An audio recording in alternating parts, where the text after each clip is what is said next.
brought to you by Nova शुद्ध घी। जब जब खाए दिल खुश हो जाए, सदियों का नोवा शुद्ध देसी घी, सपना स्वस्थ भारत का। I love घी।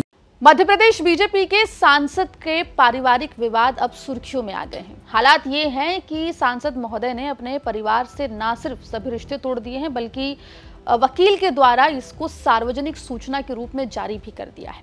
कौन है वो सांसद, क्या है पूरा मामला, विस्तार से हम आपको इस रिपोर्ट में बताएंगे। नमस्कार, आप देख रहे हैं एमपी तक और मैं हूं आपके साथ आकांक्षा ठाकुर। बात हो रही है मध्य प्रदेश के दमोह से बीजेपी सांसद राहुल लोधी की, जो न सिर्फ लोकसभा चुनाव के वक्त चर्चा में आए थे, बल्कि एक बार फिर से चर्चा में है। लेकिन इस बार चर्चा का कारण राजनीति नहीं बल्कि पारिवारिक विवाद है।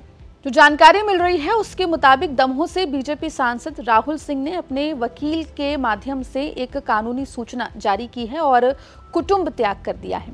इस पत्र की माने तो उन्होंने स्वयं को शामिल करते हुए कुल 7 सदस्यों के नाम सहित सूची में उसका उल्लेख किया है और कहा है कि मेरे परिवार में इनके अतिरिक्त कोई और सदस्य नहीं है, यानी कि कोई और मेंबर नहीं है। लेकिन अब सवाल ये उठ रहा है कि आखिर बीजेपी नेता क्यों इस तरीके से अपनी परिवार की सूची जो है वो सार्वजनिक पटल पर जारी कर रहे हैं। आपको बता दें कि इससे पहले मध्य प्रदेश में पूर्व गृह मंत्री रहे खुरई विधायक और बीजेपी के कद्दावर नेता भूपेंद्र सिंह ने अपने वकील के माध्यम से एक आम सूचना जारी की थी, जिसमें उन्होंने अपने परिवारजनों का उल्लेख किया था। और अब ठीक वैसी ही सूची राहुल सिंह लोधी के द्वारा भी जारी की गई है, जिसमें उन्होंने खुद के नाम के साथ 7 अन्य नामों को जोड़ा है और ये कहा है कि उनके परिवार में सिर्फ इतने ही लोग हैं। इसके अतिरिक्त अगर कोई भी उनसे संबंध या फिर उनके परिवार का होने का दावा करता है तो वो दावा गलत होगा। आपको बता दें कि सांसद राहुल लोधी ने अपने अधिवक्ता रामलाल उपाध्याय के जरिए एक कानूनी सूचना जारी की है, जिसमें कहा गया है कि सांसद लोधी ने अपने परिवार के मेंबर्स की संख्या और पहचान स्पष्ट की है। उन्होंने ये भी कहा है कि उनके परिवार में केवल 6 सदस्य शामिल हैं, जिसमें उनकी मां, पत्नी, 2 बेटियां और 2 बहनें हैं। अपनी सूची में सांसद ने साफ तौर पर कहा है कि उनका परिवार बड़ा है, दूसरे सदस्यों का संपत्ति बंटवारा पहले हो चुका है। ऐसे में वो किसी भी तरीके का नेगेटिव या पॉजिटिव प्रभाव जो है वो आने वाले वक्त में नहीं चाहते हैं। इसी के चलते उन्होंने ये सूची जारी की है।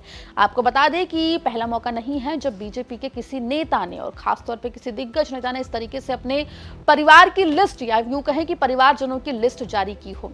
अब सांसद लोधी सिंह के द्वारा जिस तरीके से ये सूची जारी हुई है, उसके बाद एक बार फिर से सवाल उठ रहा है कि आखिर बीजेपी नेताओं को क्यों जरूरत पड़ रही है अपने परिवार जनों के नामों को सार्वजनिक करने की। पूरे मुद्दे पर आपकी क्या राय है, कमेंट सेक्शन में जरूर लिख के बताएं। मध्य प्रदेश की तमाम खबरों के लिए बने रहिए एमपी तक के साथ।